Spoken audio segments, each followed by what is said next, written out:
Now, a day of horror in Afghanistan. As Nick Schifrin reports, it comes amid a bloody week there as the United States is about to enter its 18th year of fighting in that South Asian nation.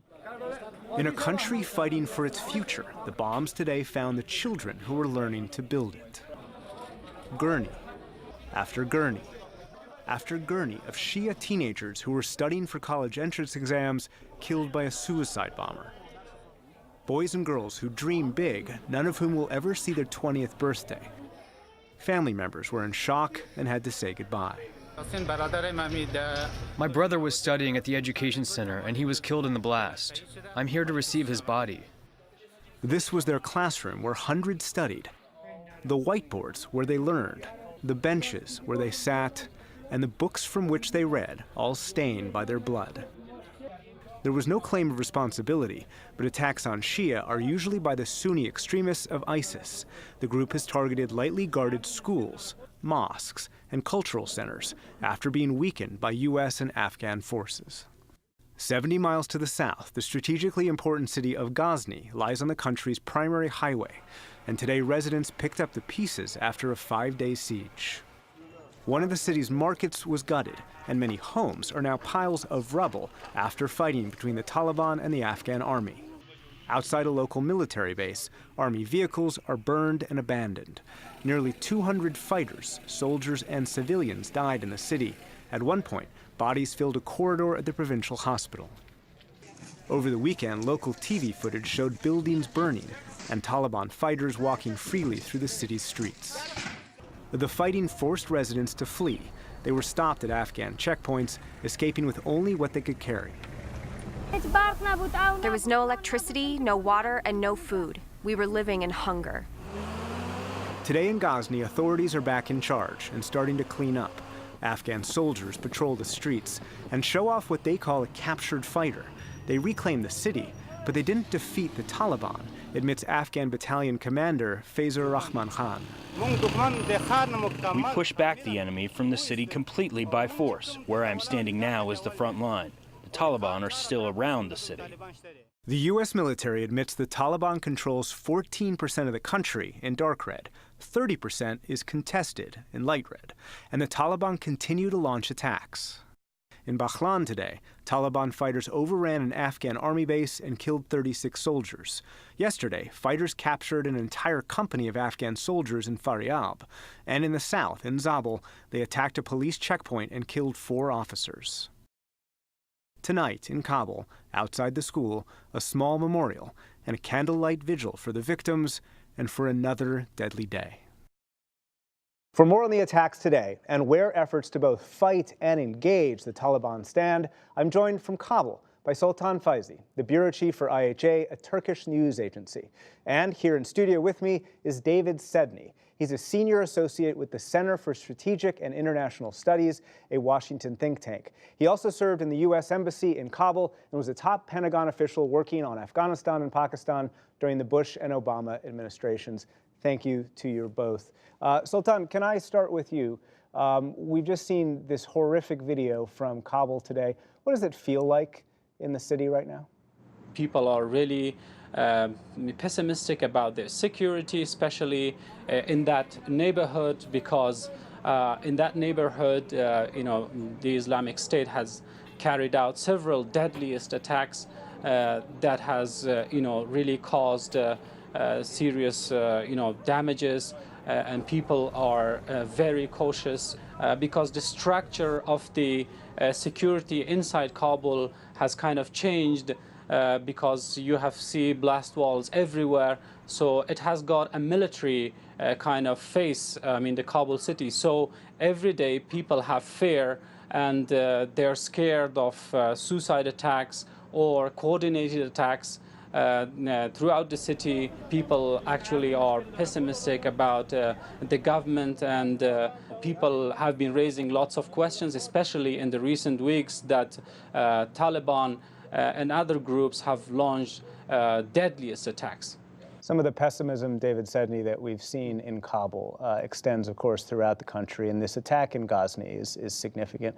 But the Afghan army did succeed, right, in keeping the Taliban from taking over the city. Do you see that as a success? Well, it's one of those things where the military success doesn't necessarily equal a political success. But militarily, the Afghan army proved again, as it has repeatedly over the 4 years since the U.S. pulled most of our combat forces out, that they can take on and defeat the Taliban anytime there's a head-to-head military confrontation. But the cost that that military confrontation exacts in civilian lives, in disruption, undermines the credibility of the government, undermines people's confidence in the government. And that is in many ways the main purpose of these attacks. That while the Taliban would love to take the city and hold it permanently, even if they can't, this kind of attack advances their political objectives, which is especially important in the potential run-up to peace talks. I want to talk about those peace talks, but Sultan, I want to come back to you just for one question. How do people in Afghanistan respond to the increased number of attacks that we're seeing lately from the Taliban across the country? Basically, people, want security and public services. So the government, from one side, we have been witnessing that the approach of the government towards the people for giving a better public services has been weak. And that's why, especially in terms of justice, Taliban actually in some areas have been the priority for people to go and seek justice because they are very quick and there is no corruption or bribery, anything like that. But still, there are many people afraid of war, afraid of Taliban.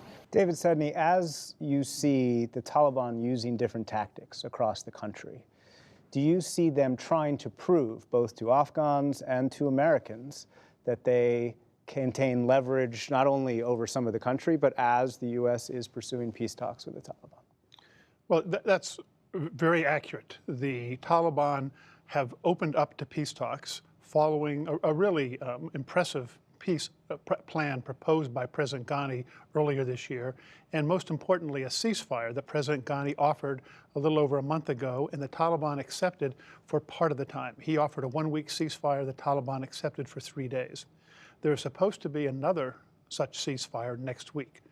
Both the government and the Taliban have said they are thinking about joining in that ceasefire, although neither has formally proposed it.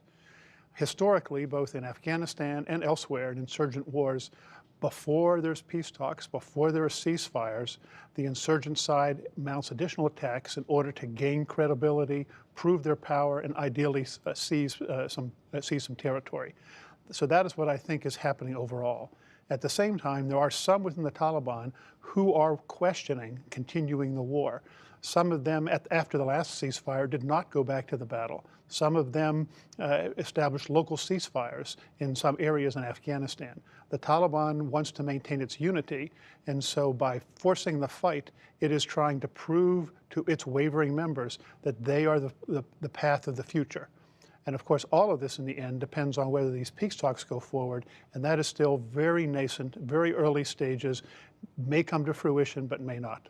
And from your perspective, are there elements of the Taliban leadership who want to pursue peace? Yes, definitely. There are elements of the Taliban leadership who want to pursue peace, and even more so, the Taliban fighters, and the people who support the Taliban. The Taliban have to be responsive to political pressure themselves. And those Taliban who want peace have a very strong voice right now. At the same time, there are hardliners who want complete victory and who don't want peace. So the Taliban leadership has to have a lot of discussions inside before it moves ahead. And of course, on the government side, there are some of the same divisions. And Sultan Faizy, I assume that from the Afghan people's perspective, the desire, frankly, is for peace after so much war, right? Exactly. When the Taliban entered the cities during the truce on the Eid days, people were actually acting very differently. They actually saw a spark of hope for a longer-term truce or peace talks. David Sedney, briefly in the time we have left, it was a tough day. There's a lot of pessimism when it comes to Afghanistan, especially those of us who spend a lot of time there, but is there also hope? I believe there's hope. I think that the chances for peace today are the best they have been in the 18 or so years that I've been working on Afghanistan. That doesn't mean that they're great. It means that they exist. I do have to say there are other actors involved: Russia, Iran, Pakistan, all of whom can play important roles there. This is going to be a complex path towards peace, but I believe that it exists if there is sufficient will on all sides. David Sedney, Sultan Faizy, thanks to you both.